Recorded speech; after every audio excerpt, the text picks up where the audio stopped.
5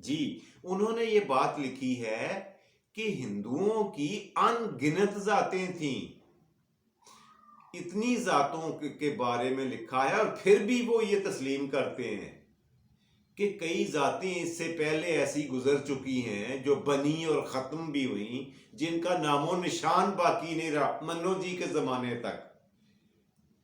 یہ تو میں نے آپ کو بتایا تھا کہ آرین قوم جو ہے یہ پہلے تو دریائے سندھ کے کنارے، یعنی جہاں ہم اب بیٹھے ہوئے ہیں پنجاب میں، یہاں آباد ہوئی۔ اس کے بعد دریائے گنگا اور جمنا کے درمیان جا کے شمال اور جنوب کی طرف ہے 5 آزاد ریاستیں قائم کر لی، اور عام طور پر ریاستوں پہ جو لوگ قابض تھے، جو حکمران تھے، وہ کھشتری ذات سے تعلق رکھتے تھے۔ منو جی یہ بھی بتاتے ہیں کہ اس وقت اکثریت میں جو ہندو موجود تھے وہ شودر تھے، بہت غالب اکثریت تھی شودروں کی، مگر یہ کیونکہ دوسری قوموں کے گڈمڈ ہونے سے پیدا ہوئے تھے، اس لیے ان کے اوپر کئی معاشی اور معاشرتی پابندیاں تھیں، جو آج بھی ہمیں ہندوستان میں کہیں کہیں نظر آتی ہے۔ ان سے کوئی رشتہ داری نہیں کریں گے، ان سے ہاتھ میں لانا پسند نہیں کریں گے، ہیں تو ہندو ہی نا، اسی مذہب کے پیروکار ہیں جس کے برہمن ہیں، یا جس کے کھشتری ہیں، یا جس کے وید ہیں۔ لیکن اب بھی ذات پات کا مسئلہ وہاں پہ بدرجہ اتم موجود ہے۔ میں نے آپ سے بولا تھا کہ پاکستان میں خدا کا شکر ہے کہ بہت تبدیلی آ چکی ہے، اور آہستہ آہستہ مزید آ رہی ہے۔ امید ہے اور اللہ پاک ہمیں ہدایت دے، آمین ثم آمین۔ اچھا، اگلی قسطوں میں آج ہم کوشش کریں گے کہ ذات پات کے معاملے کو یہیں پہ کلوز کر دیں، اس کے اوپر مزید بات کرنے کی بجائے۔ ہاں، یہ ایک اہم چیز نوٹ فرما لیں کہ ہندوؤں میں یہ اپنے پرانے دیوتا، یعنی سب سے بڑے اور اولین دیوتا اگنی دیوتا کو، اور اس کے بعد یہاں آنے کے بعد جن کو دیوتا بنے وہ تھے، میں نے آپ کو بتایا تھا اندر دیوتا۔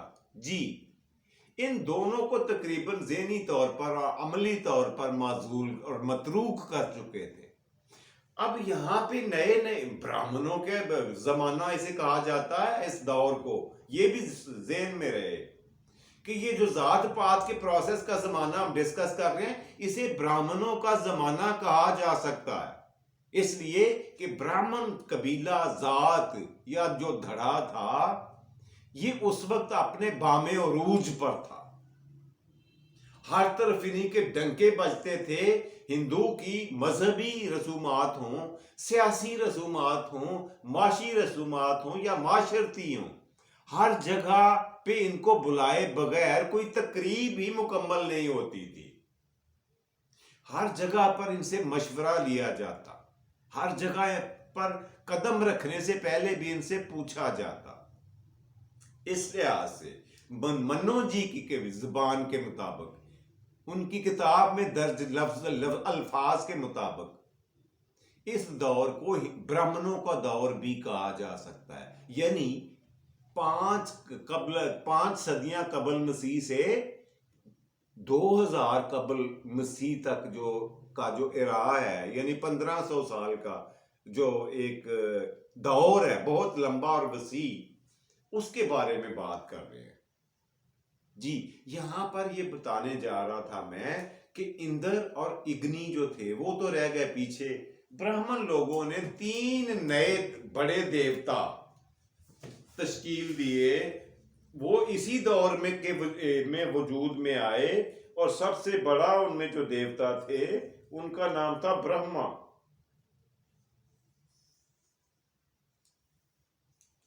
نمبر 1 برہما، نمبر 2 وشنو،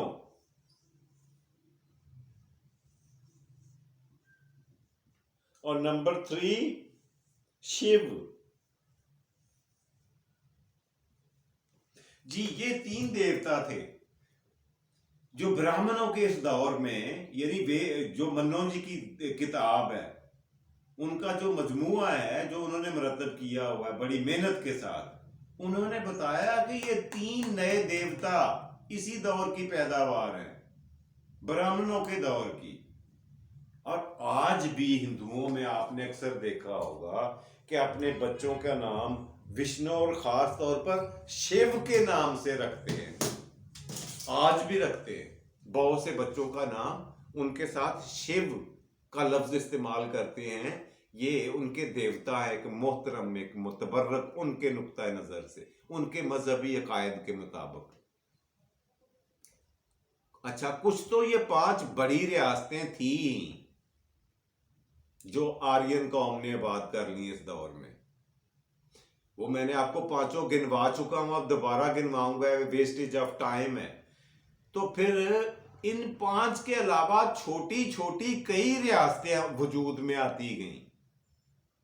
اب ان کے نام بھی درج کیے ہوئے ہیں منو جی نے اپنی کتاب میں، اور ان کے بارے میں ایک مختصر سی تفاصیل بھی درج ہیں، لیکن مفصل حال کسی ریاست کا بیان نہیں کیا۔ انہوں نے یہ لکھا ہے کہ ہر ریاست کا، ہر علاقے کا اپنا ایک راجا، اور وہ راجا جو تھا وہ کئی صدیاں اپنی نسل در نسل اس ریاست پہ حکومت کرتا رہا، اور یہ سلسلہ صدیوں پہ محیط رہا۔ اتنی چھوٹی چھوٹی مملکتیں، ریاستیں بنی کہ جن کو گننا بھی ممکن نہ تھا۔ ان کے بارے میں کوئی معتبر کتاب ایسی مجھے نظر نہیں آئی کہ جو دوسری متعدد ریاستیں تھیں چھوٹی، علاوہ عظیم 5 بڑی ریاستوں کے یا مملکتوں کے یا ملکوں کے یا کچھ بھی کہہ لیں آپ، جو دریائے گنگا اور جمنا کے بیچ میں تھے، اور شمال میں کو ہمالیہ کی طرف اور جنوب میں کو بندھیاچل کی طرف ان کی پیش قدمی جاری رہی، اور نئی نئی مملکتیں، نئے نئے علاقے، نئے نئے گروہ بنتے رہے، اور ہر علاقے کو جس کا جتنا زور چڑھا اس نے اس ایریے پہ قبضہ کیا اور اس پہ اپنی حکومت قائم کر لی، اپنی سلطنت کے قیام کا اعلان کر دیا۔ اور آج تاریخ میں ان سلطنتوں کا، چھوٹی سلطنتوں کا، علاقائی سلطنتوں کا، ملکوں کا یا ریاستوں کا نام بھی ہمیں نہیں ملتا، لیکن منو جی نے اس پہ دلائل دیے ہیں اور اس کے ثبوت بھی دیے ہیں، اپنی کتاب میں لکھا ہے حقائق میں پورے ثبوتوں کے ساتھ کہ یہ ریاستوں کا وجود چھوٹی ریاستوں کا موجود تھا، بالکل اسی طرح جس طرح سے ذات پات کا معاملہ 2 4 10 باتوں پہ نہیں تھا۔ پیشے کے لحاظ سے جتنی قومیں اور ذاتیں بنی، ان کے ذریعہ روزگار کی وجہ سے ان کی تعداد سینکڑوں میں چلی گئی۔ اب تاریخ کی کتابوں میں ان کا نام بھی مشکل سے ملتا ہے۔ ہم صرف سوچ ہی سکتے ہیں، کیا سرائی ہی کر سکتے ہیں، کوئی معتبر کتاب یا کوئی تحقیقی مقالہ یا کوئی ایسی کتاب اویلیبل نہیں ہے۔ جو کتابیں مارکیٹ میں میسر ہیں وہ یہی بتاتی ہیں کہ جی وہ چھوٹی ریاستوں کی تعداد سینکڑوں میں چلی گئی تھی، اور اسی طرح سے ذات پات بھی سینکڑوں میں چلی گئی۔ جی یہ بھی آپ امید ہے آپ سمجھ چکے ہوں گے، یہ 500 سال قبل از مسیح کی بات ہے جب منو جی نے اپنا مجموعہ مرتب کیا، اور خیال ظاہر کیا جاتا ہے کہ اس وقت تک ہندو قوم کی تمام ذاتیں، دھڑے، گروہ اور قومیں، ذات پات کا معاملہ اپنے پایہ تکمیل کو پہنچ چکا تھا۔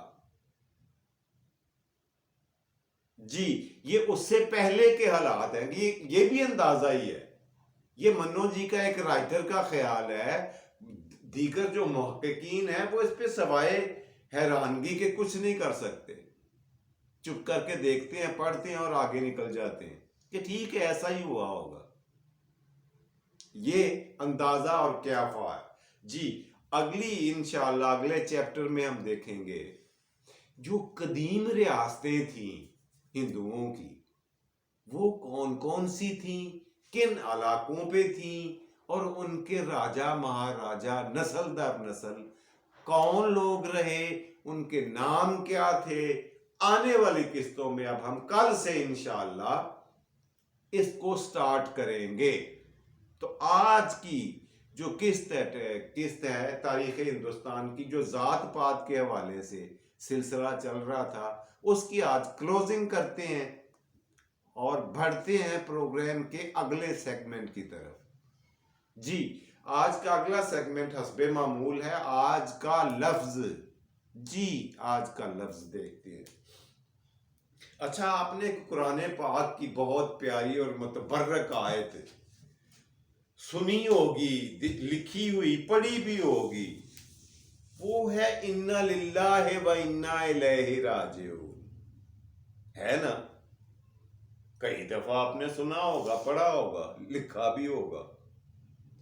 اس میں ہم ایک تو شروع میں غلطی کرتے ہیں،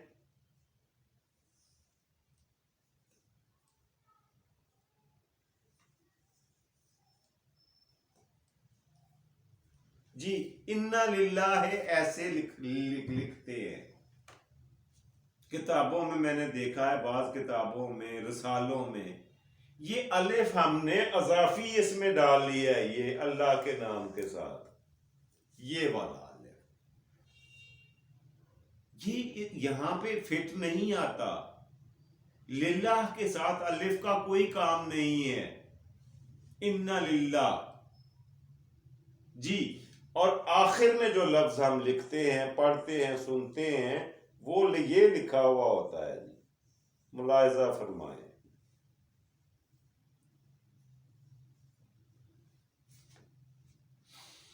راجعون، اِنَّ لِلَّهِ وَإِنَّا إِلَيْهِ راجعون۔ راجعون کے بارے میں اصل میں آپ کو بتانا چاہتا ہوں کہ اس میں کہیں بھی الف نہیں ہے، رے کے اوپر کھڑی زبر ہے، اس طرح سے یہ الف یہاں پہ ہم نے اپنے پاس سے لگا لیا۔ یہ وہ چھوٹی چھوٹی باتیں ہیں جن کو نوٹس کیا کریں اور یہ غلطیاں نہ کیا کریں۔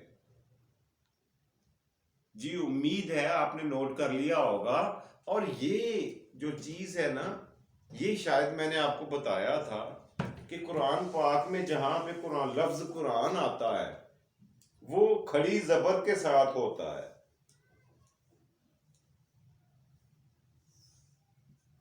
ایسے۔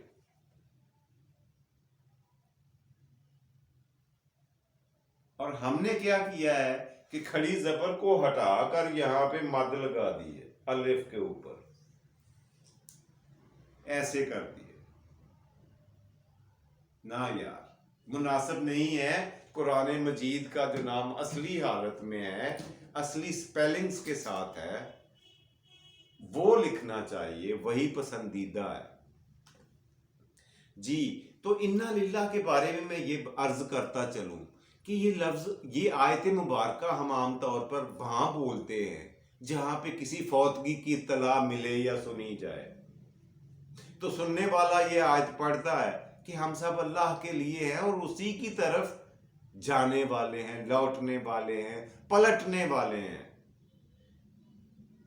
تو اس کے لیے ضروری نہیں ہے کہ یہ فوتگی پر ہی پڑھی جائے، یہ آپ کسی بھی مالی نقصان، فصلاتی نقصان کے بارے میں خبر سن کر بھی یہ آیت مبارکہ پڑھ سکتے ہیں۔ یہ قابل احترام ہے، متبرک ہے، اللہ تعالیٰ کی پسندیدہ کلام کا بہترین حصہ ہے۔ صرف فوتگی پہ نہ پڑھا کریں، ہر بری خبر جب آپ سنیں تو پڑھا کریں اِنَّ لِلَّهِ وَإِنَّا إِلَيْهِ راجعون۔ جی تو یہ تھی آج کا دوسرا سیگمنٹ۔ آج کے تیسرے سیگمنٹ کی طرف بڑھتے ہیں۔ تو آج کا تیسرا سیگمنٹ ہوتا ہے جی آج کی بات۔ آج کی بات آپ سے یہ کرنے جا رہا ہوں کہ ہم نے غور کیا ہوگا